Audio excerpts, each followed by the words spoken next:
Poletje se je prevesilo v jesen in za mlade so v Mladinskem centru Dravinjske doline pripravili brezplačno 3-dnevno jesensko šolo kreativnosti. Na podlagi projekta Mladi ambasadorji medkulturnega dialoga so tudi tokrat med udeleženci širili pozitivne vibracije dobrega medkulturnega dialoga.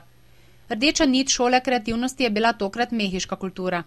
Mladi so na začetku tedna začeli z izdelavo pinjat, do sredine tedna so bile poslikane in napolnjene sladkarijami ter pripravljene za finale mehiškega dne, ko so jih zavezanimi očmi skušali razbiti s palico.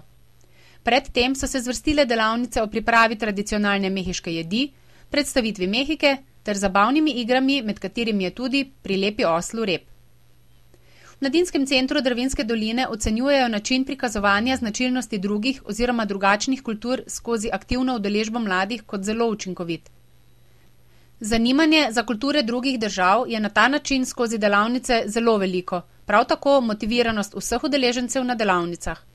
Če velja, da predsodke, stereotipe in netolerantnost do drugačnih lahko odpravljamo predvsem s poglobljenim spoznavanjem značilnosti le-teh in njihovih kultur, potem je tip delavnic, ki temeljijo na izkustvenih metodah, pri tem zelo uspešen in nepogrešljiv.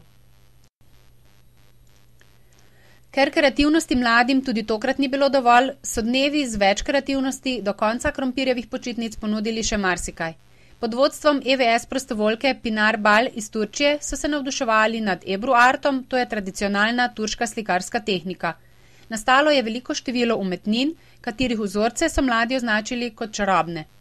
Zabava in ustvarjanje je vsekakor potekalo tudi na temo Halloween. Izdelovali so čarovniške klobuke, voodoo lutke in pomagali pri pripravi mistične scene za letošnje brucovanje Kluba študentov Dravinjske doline.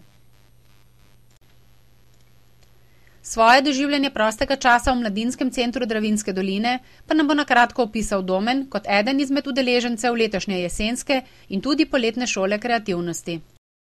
Domen, kako si preživel počitniški četrtek? V četrtek smo risali oziroma izdelovali slike v obliki spirale.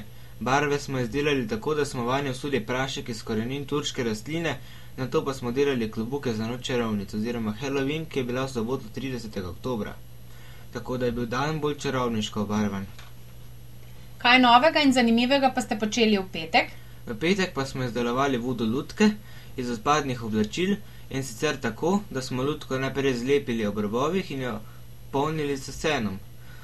Opremljali smo tudi oder MC Patriota s čarovnicami in duhovi, ki so imeli krvav obraz od temper. Oder smo opremljali do 14. ure, potem pa smo se poslovili. Se veseliš novih delavnic z evropskimi prostovoljci? Da, vsekakor, dogovorili smo se, da se vidimo, če ne prej, kot v zimski šoli kreativnosti, ki še za zdaj počiva. Zbudila se pa bo 22. decembra.